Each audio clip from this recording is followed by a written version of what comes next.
បាទស្ដីគ្នាយើងថ្ងៃនេះខ្ញុំមានវីដេអូមួយសម្រាប់ចែករំលែកទៅកាន់អ្នកនរគ្នាអំពីបញ្ហា Gmail របស់អ្នកនរគ្នាតតែម្ដងសម្រាប់បញ្ហា email ពីមានបញ្ហាច្រើនក្នុងការយើងប្រើប្រាស់វាដូចខ្ញុំជាដើមខ្ញុំបានលក្ខណៈថាចុះឈ្មោះទៅកាន់ Telegram ហ្នឹងហើយ Telegram ខ្ញុំភ្ជាប់ទៅលេខទូរស័ព្ទទេប៉ុន្តែវាបានផ្លាស់ប្ដូរទៅកាន់ Gmail វិញចឹងហើយខ្ញុំបានចុះឈ្មោះទៅលើ app Telegram ហ្នឹងគឺវាអត់បានផ្ញើសារមកកាន់លក្ខណៈថា Gmail ខ្ញុំទេ Telegram ហ្នឹងប្រើលេខទូរស័ព្ទខ្ញុំដាក់លេខទូរស័ព្ទហើយវាទាមទារផ្ញើចូល email ចឹងហើយវាដល់ពេលខ្ញុំចូល check ទៅកាន់ email វាអត់ឃើញ Gmail ហ្នឹងទេ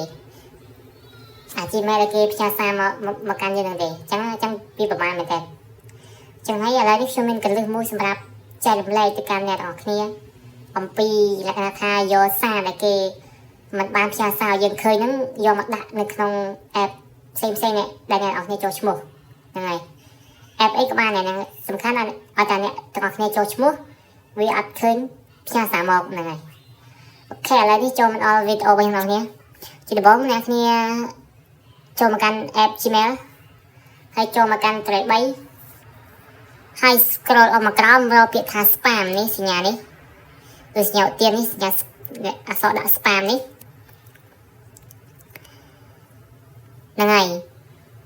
ច្បាស់ណាស់វានឹងបង្ហាញសារដែលយើងបានចុះឈ្មោះមកដែលយើងមិនបានលោតមកហ្នឹងវាមានជាច្រើនបើអ្នកនរគ្នារកសារនឹងមិនឃើញអ្នកនរគ្នាអាចចូលមកកាន់ Gmail ហើយចុចមកកន្លែង spam ហ្នឹងទៅវានឹងបង្ហាញសាររបស់យើងទាំងអស់ដែលយើងមិនបានទទួលហ្នឹងវានៅក្នុងហ្នឹងឯងគឺវា spam មកយើង